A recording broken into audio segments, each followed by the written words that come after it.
Setelah mencoba membuka kekuatan dari pedang tersebut, Julian berpikir kalau kekuatan tersebut tidak aktif semudah itu, dikarenakan trait yang dimiliki Julian, yaitu exceptional swordman, membuatnya tidak memiliki masalah dengan swordmanship itu sendiri. Dan di saat dirinya menggenggam pedangnya yang bernama swordpad, yaitu jalan yang harus pedang itu ikuti menjadi terlihat di matanya. Karena trait yang dimiliki Julian telah membuatnya terbiasa dengan pedang sejak ia dilahirkan.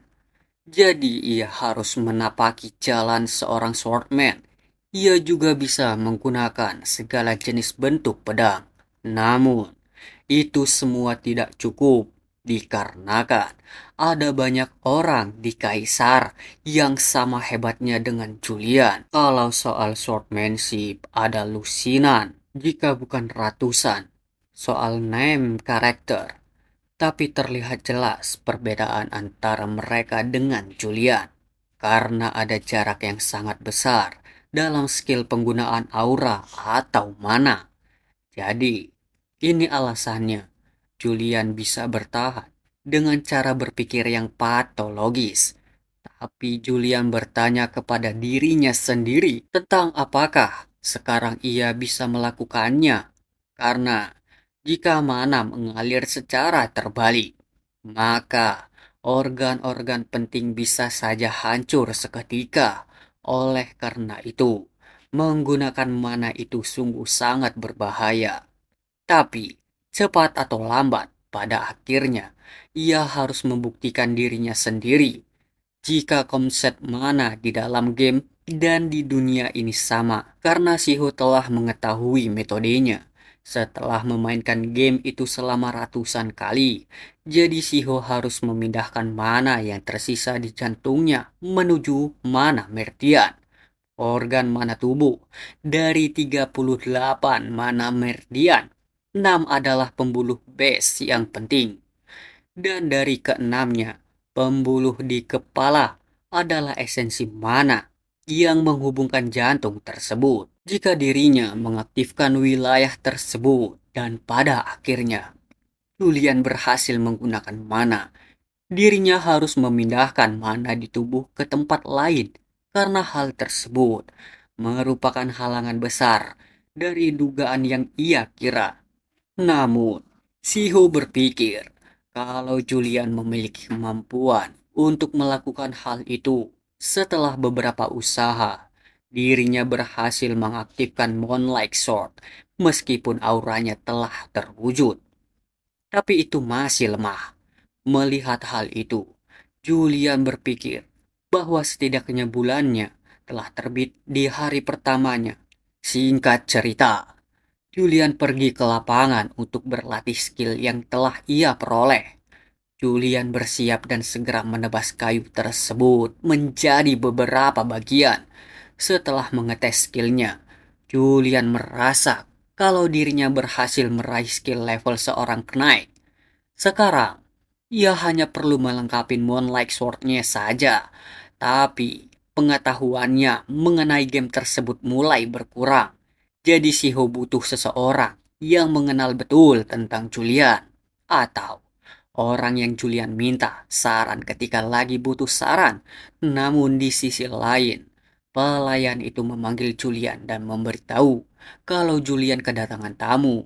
Julian yang mendengarnya bertanya, apakah Julian punya teman?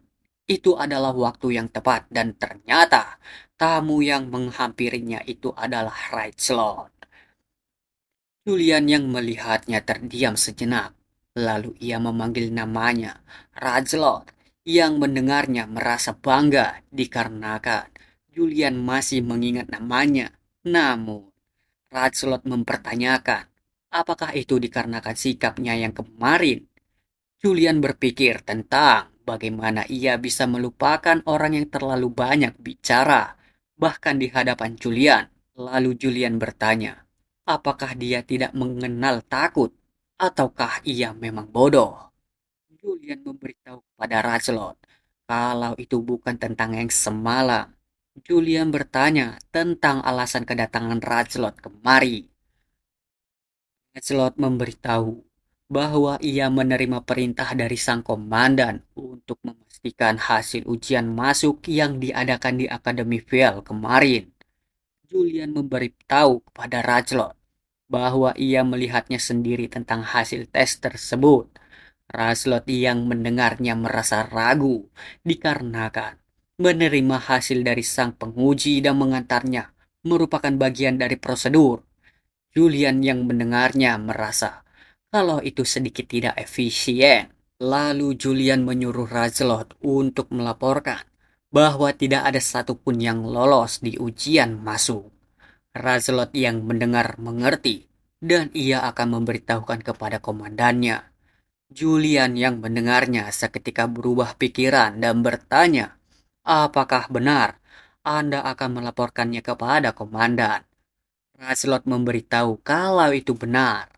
Lalu Julian berkata kalau ia sendirilah yang akan melaporkannya. Rajlot seketika terkejut akan hal itu dikarenakan Rajlot tidak menyangka kalau Julian sendirilah yang akan melaporkannya. Lalu Julian mengajak Rajlot bersamanya untuk mengawaninya melaporkan hal itu kepada komandan. Seketika membuat Rajlot merasa ketakutan. Rajlot bertanya kepada Julian, apakah ia telah membuat suatu kesalahan. Julian memberitahu kalau ia tidak membuat kesalahan. Setelah itu, Julian menghela nafas dikarenakan Julian hanya berniat mengajak Rajlot. Namun Julian mengira kalau Rajlot tidak nyaman untuk kembali sendirian. Jadi Julian, seharusnya Anda menjalin kehidupan yang lebih ramah lagi. Tapi karena sudah seperti ini, haruskah Julian meminta saran dari Komandan Shoot Ice? Karena Julian yakin kalau Komandan mengenal dengan baik Julian dan akan Siho pastikan agar keluarga Shepard tidak bisa merencanakan apapun selama Shoot Ice terlibat dengan memberi peringatan. Dan beberapa waktu kemudian, di tempat kediaman komandan, salah satu orang masuk ke kediamannya komandan dan memberitahu kalau Julian Shepard Pelson datang langsung untuk menemuinya. Komandan yang mendengarnya, apakah itu benar? Di sisi lain, di tempat Julian berada, Julian merasa senang dan berpikir kalau dirinya bisa melihatnya sendiri dikarenakan pengaturan utama game tersebut yaitu Benoa Rosenda dikuasai oleh 3 kekuatan negara. Di antaranya yang paling kuat dan tak bisa diragukan lagi merupakan Kekaisaran Adratan, tempat Julian berada.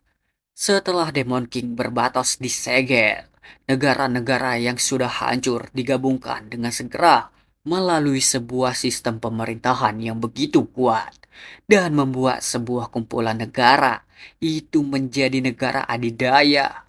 Bukti dari kekuatan itu sendiri tidak lain dan tidak bukan adalah istana kekaisaran yang megah ini. Sehingga Siho yang melihatnya merasa takjub akan hal itu. Namun, berbeda dengan tubuh yang ia rasuki, yaitu Julian. Julian hanya dapat tersenyum dengan licik, sedangkan Rajlot yang melihatnya berpikir, kenapa dia tersenyum begitu? Tapi normalnya, Julian takkan mau bertemu langsung dan selalu mengirimkannya para pelayan.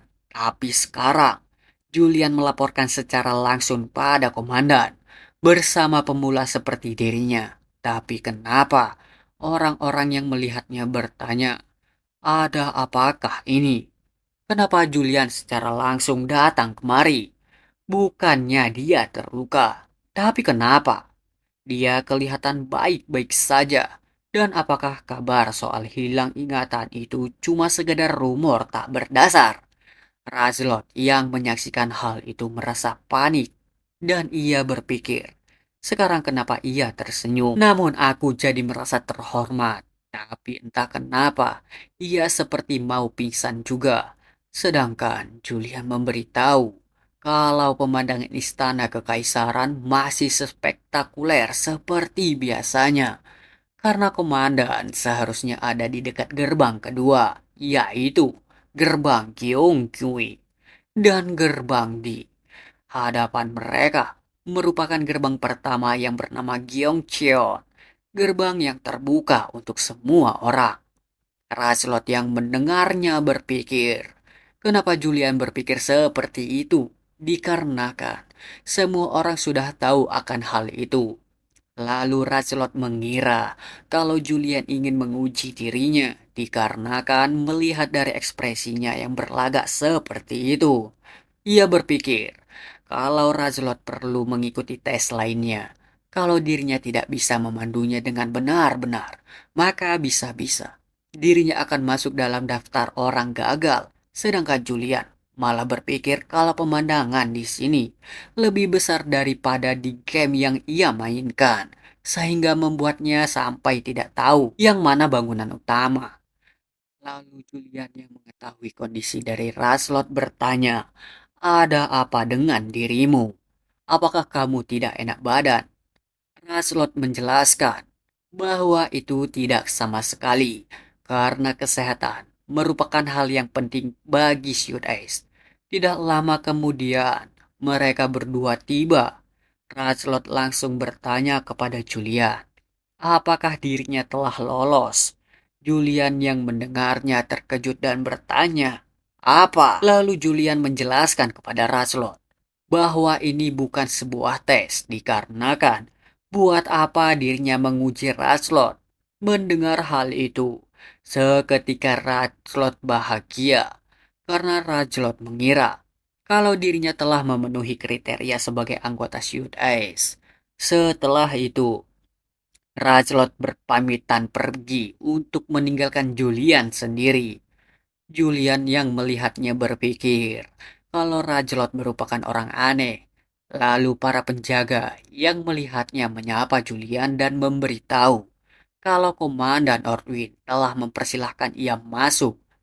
Mendengar kabar tersebut membuat Julian merasa senang karena pada akhirnya ia akan menemui sang komandan, yaitu atasan Julian, Komandan Orwin Balardir, merupakan pewaris tunggal dari keluarga Balardir yang sudah hancur karena kekuatan dan kepemimpinannya yang cukup hebat, sehingga membuatnya mengamankan jabatan yang krusial seperti seorang komandan saat ini di Shoot Ice. Shoot Ice yang hanya mengikuti keluarga kekaisaran dan hanya bisa disatukan dan dipimpin oleh dirinya, sehingga membuat ia penasaran seperti apa karisma yang ia miliki.